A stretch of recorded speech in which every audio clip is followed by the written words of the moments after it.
Hello everyone, welcome back, welcome back. Wonderful to be here today and see you once again back again on my channel. Let's talk today about the future, the future of chivalry. Have Western women killed the chivalry? Did they kill the chivalry? And is it dead? And will it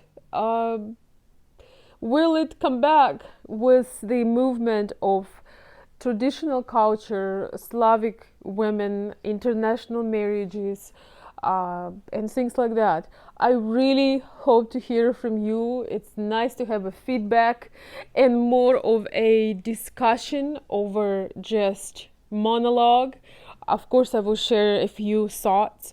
So, I was thinking the other day about how things have been changing tremendously in the last 20, 30, 40 years. We are onto third wave of feminism, and really how much women had lost giving in into that idea that we are like men and we should compete with men, and we have to do things and compare ourselves and compete in corporate environments and show men that they are not even but even below us in some ways. And what cultural aspects, what negative things does feminism bring to the current events, to the things that happen in everyday life, in school, in when we go outside.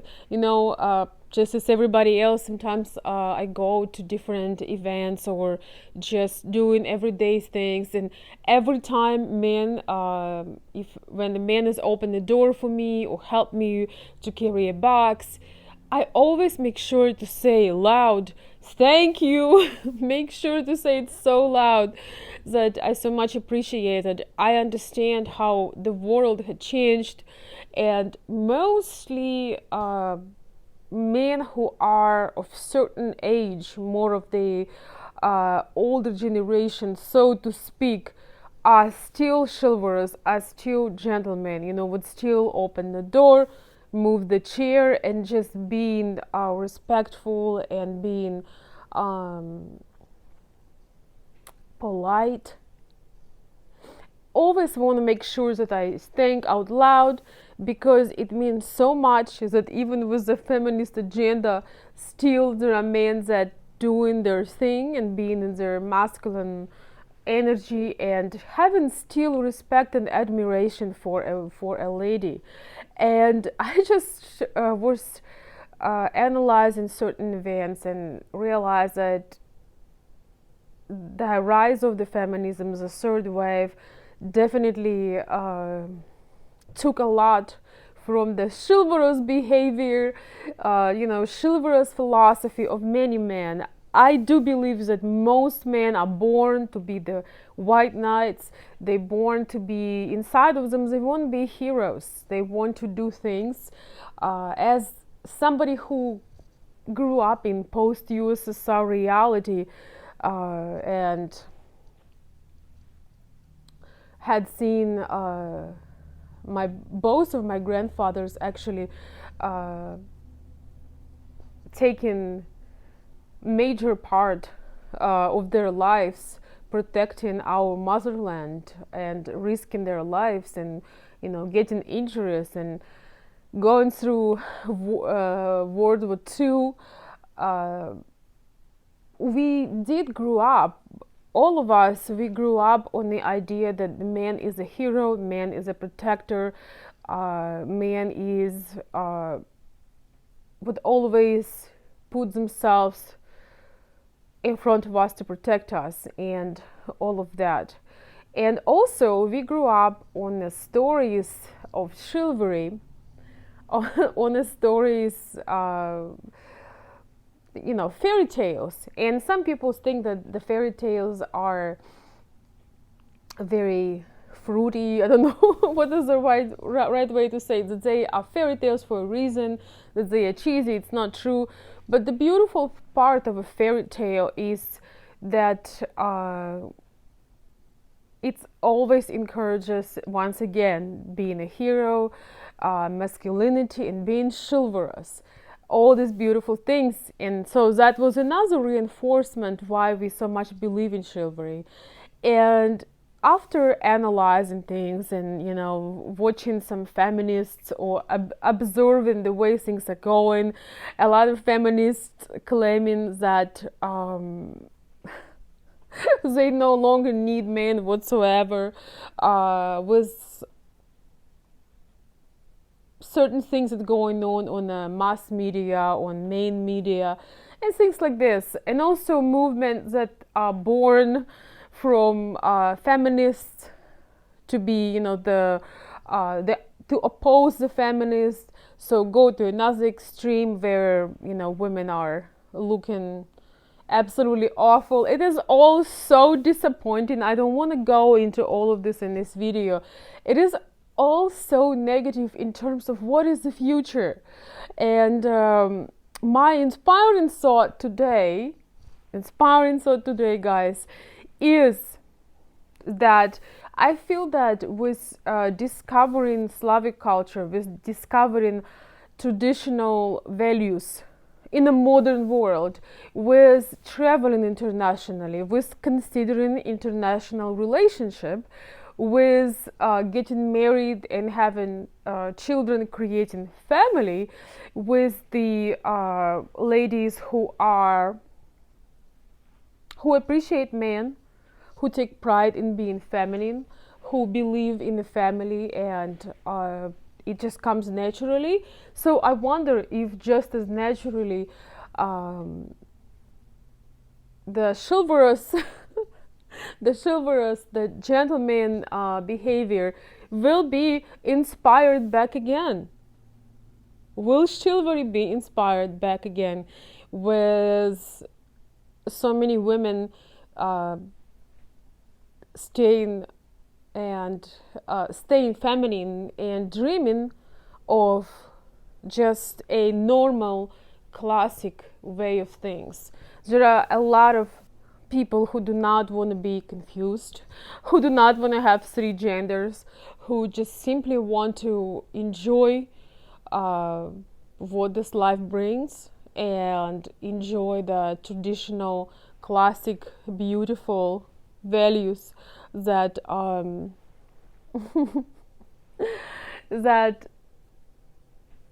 are offered still and still celebrated in traditional cultures around the world. And by the way, it's not only Eastern European Slavic culture, it's also some Asian cultures, it's also Middle Eastern cultures, even though they are more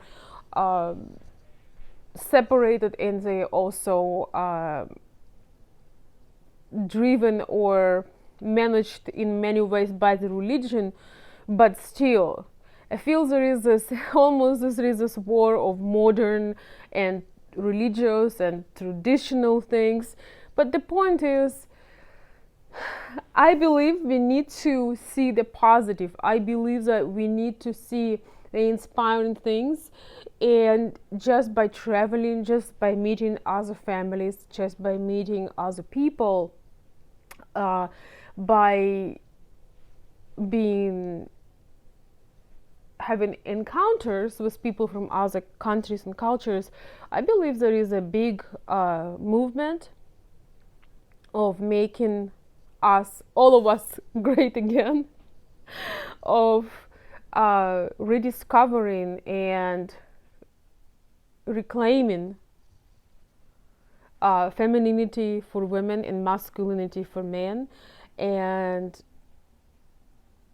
I truly believe, I truly believe that chivalry can come back to or being, it's almost like you have a closet with a lot of things, and you put your chivalrous self somewhere you cannot see it, and then ladies put their feminine self somewhere underneath the clutter. I feel like it's really a great time to open it up and pick up the femininity for ladies and the masculinity and being chivalrous for men. These two are really inspiring each other. It's very hard to be chivalrous when you know you're gonna be judged, you're gonna be yelled at, you're gonna be blamed for certain things if you open the door or make a compliment or just offer your help. It's very hard to go full speed chivalrous in that environment, but it's also very difficult to be feminine when it's very difficult to be feminine when you are the one that have to take all the decisions, when you have to serve, when your femininity is seen as weakness, and it's very hard. So I believe that to make a better world, we need to take the dust and dust it off and give it a chance, because there are definitely people in the world who appreciate your nature as a man, who wants to have that leadership and peace and trust in their life, and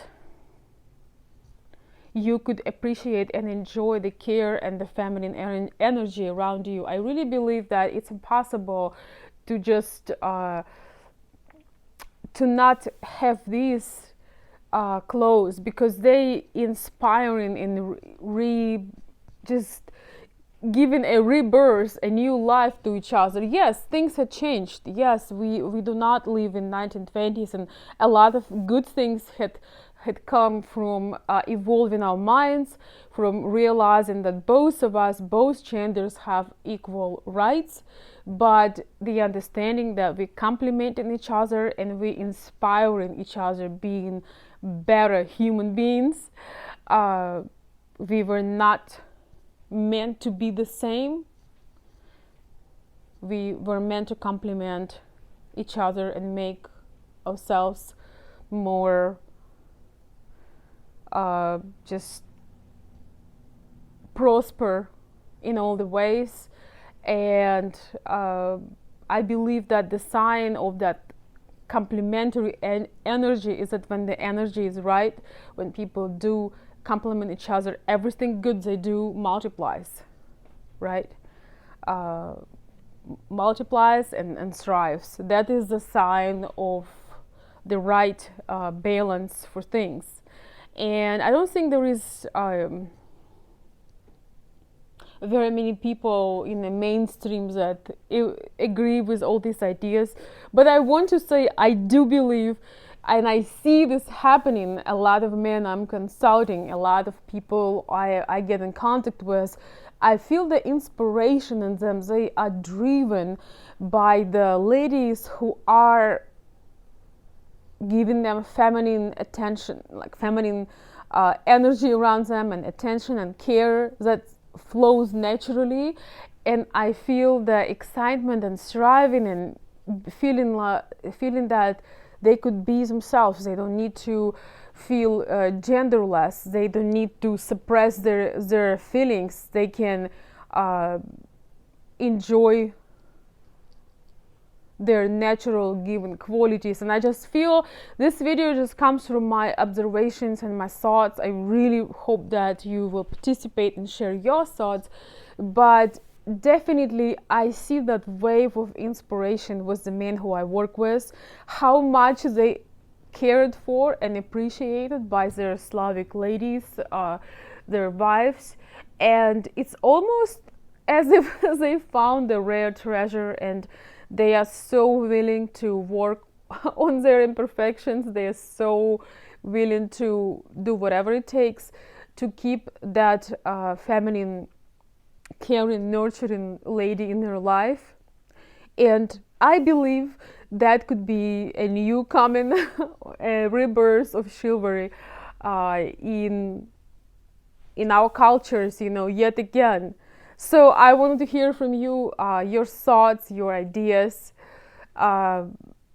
Everything is possible, even if certain aspects becoming um, not a common media mainstream strategy. I believe that it is very encouraging when somebody knows, when you know your strengths, and when the woman you love know your strengths, and she's not trying to take it away from you or emasculate you, which is going to be another video on emasculation. So I would love to hear from you, just a lot of thoughts. Let me know, what do you think. I would love to take credit for you Eastern European ladies to take credit for men's chivalry inspiration. Share your thoughts, let me know. I appreciate when you subscribe to the channel. You show me your trust, you show me, you give me encouragement. Thank you for being here. As always, you're welcome to join Patreon for more private discussions. And if you need my services, you can request at consultveronica@gmail.com, and all the information will be posted in a first comment below. Thank you.